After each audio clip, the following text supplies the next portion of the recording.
A little over a week since kids became eligible for the Pfizer COVID vaccine, so we just kind of wanted to know how that's been going, because obviously getting a shot is not exactly a kid's favorite activity. Then again, we've seen a lot of adults throwing fits about getting the shot this year too.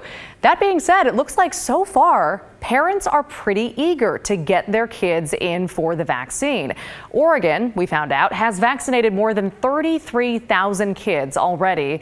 And in Washington, we should note the state's updates are a little behind, but they vaccinated more than 16,000 kids as of last Wednesday. So that number is likely much higher now that we're past the weekend. We'll keep you posted.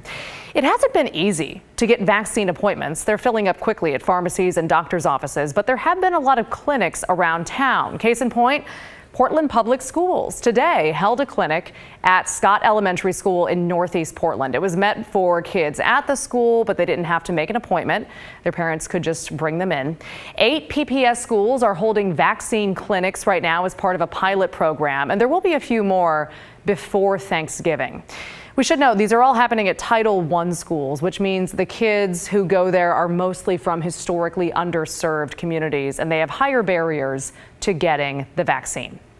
But right now, Portland Public Schools is not requiring that kids get vaccinated, and it doesn't look like they'll do so for a while at this point. They had been, you might remember, discussing it for several weeks, and the school board was pretty split. Some board members definitely wanted a vaccine mandate. Some were on the fence about it because of issues like access to the vaccine. Some students, meanwhile, felt pretty strongly that they wanted a mandate, and about 200 kids at Grant High School walked out to show just how much they wanted it. The school board is discussing it again at tomorrow's school board meeting. But this is what happened last time when the board brought up this issue a few weeks ago. You're cowards! No, you are cowards! I will not sit down. I won't comply. You guys are cowards! Remember that?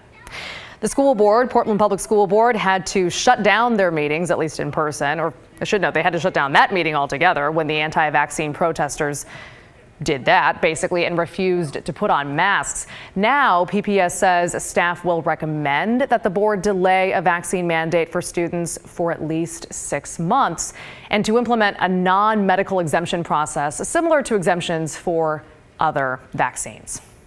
Now, the Oregon Health Authority says that the supply of kids' vaccines will be limited for these first few weeks, but they're expecting to catch up pretty soon. And they say there is, quote, significantly more vaccine supply now than there was at the beginning of the vaccine rollout last December. So if you haven't had any luck getting a vaccine appointment for your kid, or you haven't been able to make it to a clinic, basically, they say keep trying. This should get better soon. And by the way, we have a list at kgw.com of all the places you can go to find an appointment.